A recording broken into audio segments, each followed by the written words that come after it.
दोस्तों नमस्कार, राधे राधे। दोस्तों हमारे भक्ति सागर चैनल में आप सभी का स्वागत है। हम आप लोग को अपने भक्ति सागर चैनल पर एक भगवान शिव और माता पार्वती से जुड़ी कहानी सुनाने जा रहे हूँ। भगवान शिव ने बताया सबसे बड़ा धन क्या होता है। क्या आपने कभी सोचा है कि संसार का सबसे बड़ा धन कौन सा है? सोना, चांदी, भूमि, परिवार या यश? इन सब को लोग अपना खजाना मानते हैं, परंतु यह सब एक दिन समाप्त हो जाता है। मृत्यु के पश्चात आत्मा के साथ क्या जाता है?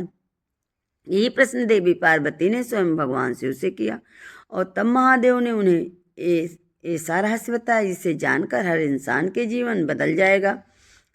आइए सुनते हैं वह दिव्य संवाद और वो कथाएं जिसमें छिपा है अमर धन का रहस्य। देवी पार्वती ने गंभीर स्वर में शिव से कहा, स्वामी, मैंने देखा है कि संसार के लोग धन के लिए रात दिन परिश्रम करते हैं।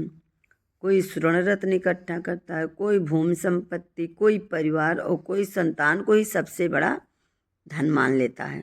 कोई यश प्रतिष्ठा के पीछे भागता है, परंतु यह सब कुछ एक ना एक दिन नष्ट हो जाता है। कृपया मुझे बताइए वह कौन सा धन है जो कभी नष्ट नहीं होता और मृत्यु के पश्चाताप भी आत्मा के साथ जाता है।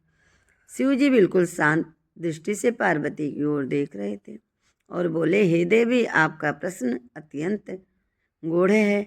यह प्रश्न केवल आपके लिए ही नहीं, समस्त मानव के लिए कल्याणकारी है, परंतु इस रहस्य को मात्र शब्दों में नहीं बताया जा सकता।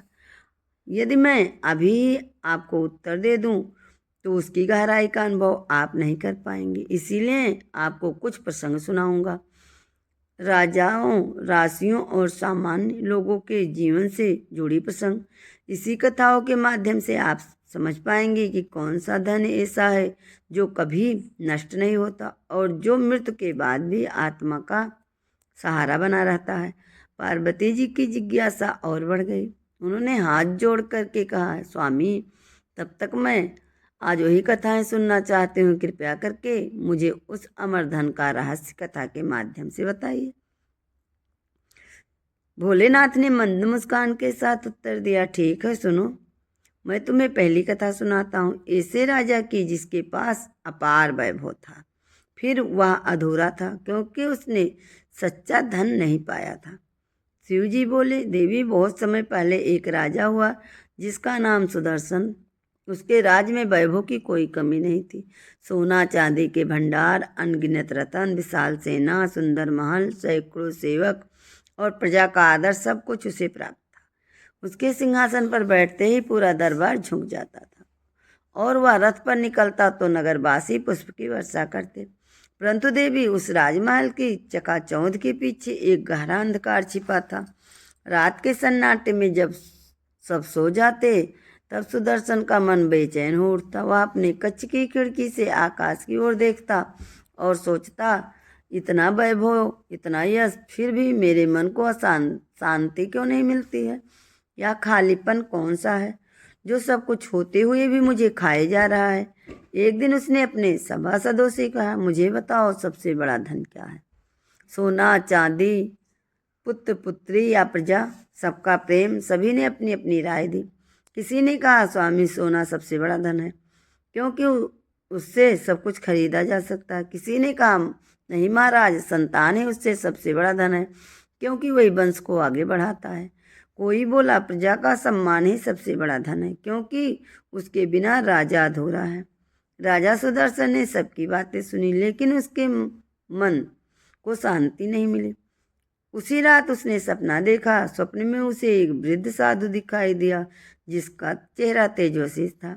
वो बोले, राजन, तू धन के सागर में डूबा हुआ है, परंतु सच्चे धन से अभी वंचित है। यह धन ना तो तेरे खजाने में है, ना दरबार में, ना ही तेरे पुत्र पुत्रियों में। यह धन तुझे केवल धर्म और सत्कर्म के मार्ग पर चलकर मिलेगा। राजा को नींद से जागते ही हृदय कांप उठा। उसने अगले दिन अपने राजपुरोहित को बुलाकर पूछा, महाराज, वह कौन सा धन है जो कभी नष्ट नहीं होता? कल मैंने स्वप्न में एक साधु को कहते सुना है, लेकिन मैं समझ नहीं पाया। पुरोहित मुस्कुराए और बोले, महाराज, यह प्रश्न साधारण नहीं है। इसका रहस्य जानने के लिए आपको साधुओं और संतों के पास जाना होगा, क्योंकि वे ही आपको उस अमर धन की ओर मार्गदर्शन कर सकते हैं। देवी तब सुदर्शन ने अपने राज सिंहासन को छोड़कर वन की यात्रा शुरू कर दी। वह साधु संतों की खोज में निकले ताकि जान सके कि सबसे बड़ा और कभी नष्ट न होने वाला धन कौन सा है। शिव जी ने पार्वती से कहा, देवी राजा सुदर्शन अपना राजमहल, वैभव और सुख सुविधाएं छोड़कर अकेले ही वन की ओर निकल पड़े। मार्ग कठिन था, कभी कांटों से, कभी भरे जंगलों से, पर उसके हृदय में केवल एक ही ज्वाला थी, यह जानने की कि वह कौन सा धन है जो कभी नष्ट नहीं होता। कई दिनों की यात्रा के बाद वह एक शांति आश्रम पहुंचा। वहाँ एक महात्मा गहरे ध्यान में लीन थे। उनका शरीर बहुत ही बूढ़ा था, चेहरे पर तेज और आंखें ज्ञान से भरी हुई। राजा ने उनके चरणों में प्रणाम किया और धीमे स्वर में कहा, गुरुदेव, मैं जानने आया हूँ जो आज तक मुझे किसी ने नहीं बताया। मेरे पास धन दौलत, परिवार, यह सब कुछ है, फिर भी मेरे भीतर खालीपन है। कृपया बताइए वह कौन सा धन है जो कभी नष्ट नहीं होता। महात्मा ने नेत्र खोले और शांति से बोले, राजन, तेरे पास जो कुछ है वह समय का दिया हुआ है और समय जब चाहे छीन सकता है।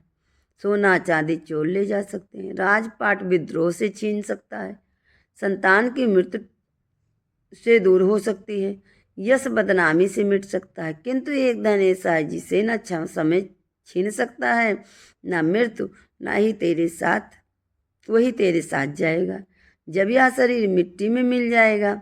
राजा विस्मित होकर बोला, गुरुदेव, वह धन क्या है? महात्मा ने उत्तर दिया, राजन, उस धन को शब्दों से तुरंत नहीं बताया जा सकता, यह समझना पड़ता है अनुभव से। यदि तू चाहता है तो मैं तुझे एक कथा सुनाऊंगा और उस कथा से वह रहस्य छिपा है जिसे सुनकर तुझे मार्गदर्शन मिलेगा।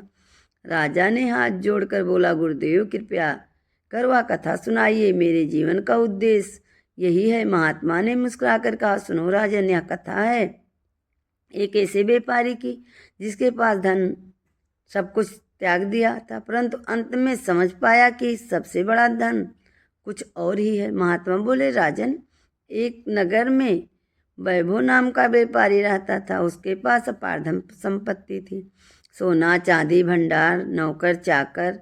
व्यापार के इतने स्रोत कि दिन भर उसके घर में बरसता था। नगरवासी उसे सम्मान से देखते और उनकी प्रशंसा करते थे। जब तक आपके पास धन है तब तक आपके पास सब कुछ है। उसके भीतर कठोरता भर दी। वैभव अपने धन के बल पर गरीबों को दबाता, मजदूरों से अधिक काम करवाता और कभी किसी की मदद नहीं करता। उसे लगता था कि धन ही सब कुछ है और धन ही उससे अमीर बना देगा, अमर बना देगा। समय बीतता गया। एक दिन उसके नगर में महामारी फैली, लोग मरने लगे, नगर वीरान होने लगा। व्यापारी का धन भरे खजाने में पड़ा रहा, परंतु बीमारियों से उनकी रक्षा नहीं हो सका। धीरे धीरे उनका परिवार भी इस महामारी की चपेट में आ गया। उनकी आंखों के सामने उनके 2 बेटे और पत्नी चल बसे। वैभव लाखों स्वर्ण मुद्राएं खर्च किए, वैद्य बुलाया, दवाएं मंगवाता, परंतु मृत्यु एक न एक सुनी। राजन, तब पहली बार उस व्यापारी को एहसास हुआ कि उसका धन कितना असहाय है। उसने सोचा, जो धन मेरे सामने खड़ा होकर मेरी रक्षा नहीं कर पा रहा है, क्या वह सचमुच धन है? सुख और पछतावे में डूबकर वह नगर से बाहर निकल गया। रास्ते में उसे एक साधु मिले। व्यापारी रोते हुए उनके चरणों पर गिर पड़ा और कहा, महाराज, मेरे पास इतना धन है कि मैं खुद को दुनिया का सबसे बड़ा मानता था, पर आज मैं अकेला हूँ, सब छिन गया। बताइए कौन सा धन है जो मृत्यु भी नहीं छीन सकती? साधु ने शांत स्वर में उत्तर दिया, व्यापारी, जो धन तूने कमाया हुआ तेरा नहीं है, वह केवल समय के लिए था। असली धन पुण्य है, धर्म है, भक्ति है। जब तू दीन दुखियों की सेवा करेगा, सत्य और करुणा का पालन करेगा, तभी तेरा धन अमर होगा। मृत्यु तेरे शरीर को ले जा सकती है, बस तेरे पुण्य कर्म तेरे साथ चलते हैं। उस दिन से वैभव का हृदय बदल गया। उसने शेष जीवन गरीबों की सेवा में लगा दिया, अनाथ बच्चों के लिए आश्रम बनाए, भूखों को भोजन कराया और अंत समय आया तो उसने चेहरे पर संतोष की मुस्कान थी, क्योंकि अब वह जान चुका था कि अमर धन केवल पुण्य है।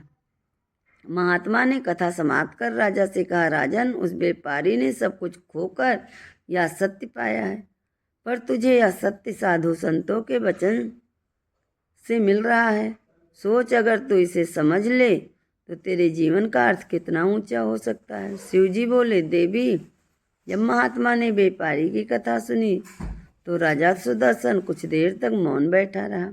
उसके चेहरे पर विचारों का भार स्पष्ट था।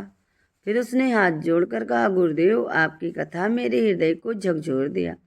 सचमुच धन, वैभव और परिवार सब बेकार है, परंतु क्या केवल पुण्य ही सबसे बड़ा धन है? यदि ऐसा है तो फिर राजधर्म, प्रजाधर्म और भक्ति का स्थान कहाँ है? क्या केवल दान और सेवा ही उस धन का मार्ग है? महात्मा ने शांति में उत्तर दिया, राजन, तेरा प्रश्न उचित है। पुण्य केवल दान करने से नहीं मिलता, दान तो एक अंग है। असली पुण्य तो तब होता है जब तू अपने कर्तव्यों को धर्म के अनुसार निभाता है। एक राजा के लिए प्रजा की रक्षा करना, अन्याय का नाश करना, सत्य का पालन करना और धर्म को बढ़ाना ही सबसे बड़ा पुण्य है। जैसे एक साधु तपस्या से पुण्य कमाता है, वैसे ही एक राजा न्याय और धर्म से। हर व्यक्ति का धर्म अलग अलग, परंतु धर्मनिष्ठा और करुणा ही उसका धन है।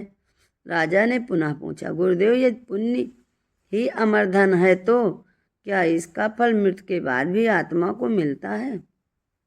महात्मा ने गहरी दृष्टि से राजा को देखा और बोला, हाँ राजन, जब मनुष्य इस संसार से विदा लेता है तब उसके सोने चांदी के भंडार यहीं रह जाते हैं, उसके राजमहल धूल में मिल जाते हैं, उसका नाम यश समय में खो जाता है, किंतु उसके पुण्य कर्म और उसके पाप कर्म ही आत्मा के साथ जाते हैं। यही आगे चलकर उसे स्वर्ग या नरक के मार्ग पर ले जाते हैं। यही आगे जन्म का आधार बनाते हैं। यही वह खजाना है जो कभी नष्ट नहीं होता।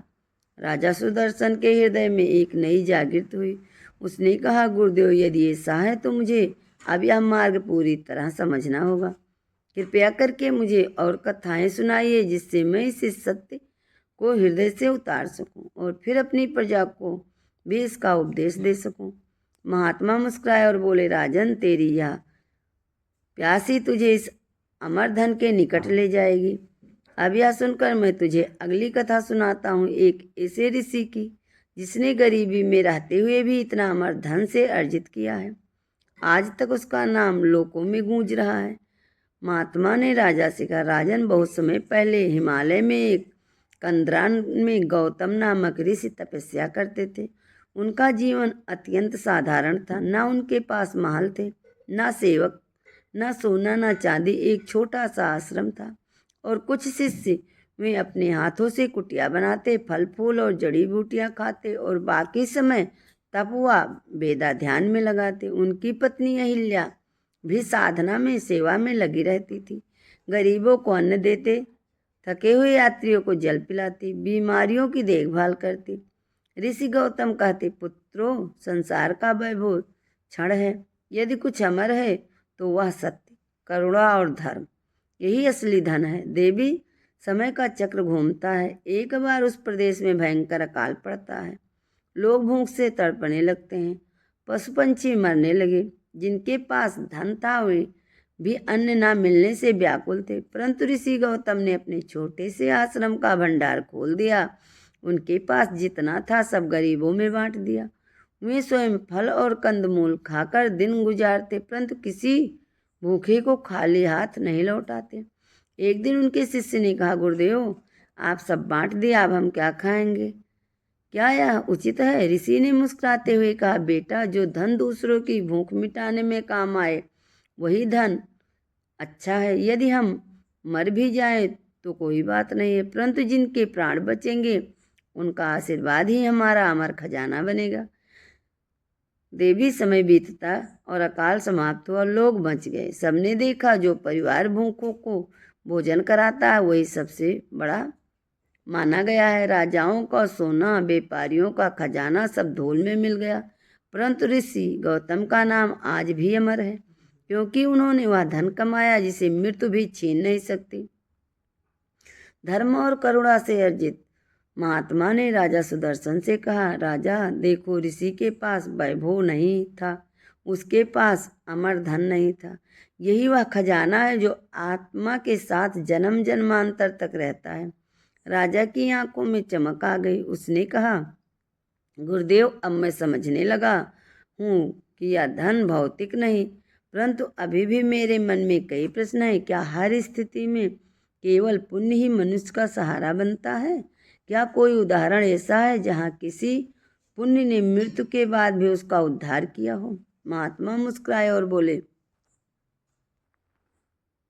बोले, राजन, एक कथा और सुनाऊंगा जो मृत्यु के बाद भी पुण्य के साथ चलने की सच्चाई को प्रमाणित करती है।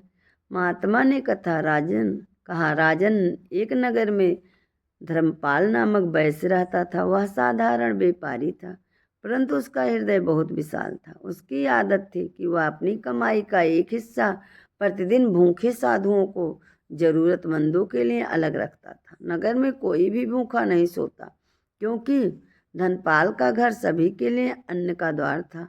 उसकी यह आदत नगरवासियों को कभी कभी अजीब लगती थी। कुछ लोग कहते, धनपाल मूर्ख है, अपने धन को लुटा रहा है, आने वाले समय में खुद भूखा रहेगा। पर धनपाल हंसकर कहता, जो धन दूसरों की भूख मिटाने में लगे वही मेरा असली खजाना है, बाकी सब तो मिट्टी है। एक समय बीता। एक दिन धनपाल गंभीर बीमार हो गया। वैद्य बुलाए गए, औषधियाँ दी गई, परंतु मृत्यु समीप आ चुकी थी। जैसे ही उसकी सांसें टूटने लगी, उसके परिवार वाले रोने लगे। उस समय धनपाल ने कहा, मत रो, जो धन मैंने बांटा है वही आज मेरे साथ जाएगा। यही सच्चा सहारा है। और कुछ देर बाद उसे शांत मन से प्राण त्याग दिए। राजन, जैसे ही उसकी आत्मा शरीर से निकली, उसे दो मार्ग दिखाई दिए, एक अंधकार से भरा हुआ, दूसरा प्रकाश से भरा हुआ। आत्मा विचलित हुई कि कौन सा मार्ग चुनूं। तभी उसके सामने अनगिनत दिव्य रूप प्रकट हुए। वे उन भूखों के आशीर्वाद थे जिन्हें उन्हें जीवन भर अन्न खिलाया था।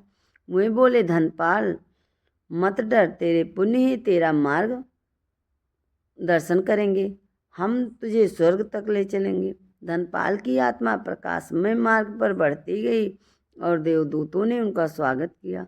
स्वर्ग में उनका नाम अमर कर दिया गया। वही नगर के लोग कहते रहे, सोना चांदी तो यहीं रह गया, पर धनपाल ने ऐसा धन कमाया जो मृत्यु पर भी उसका सहारा बना।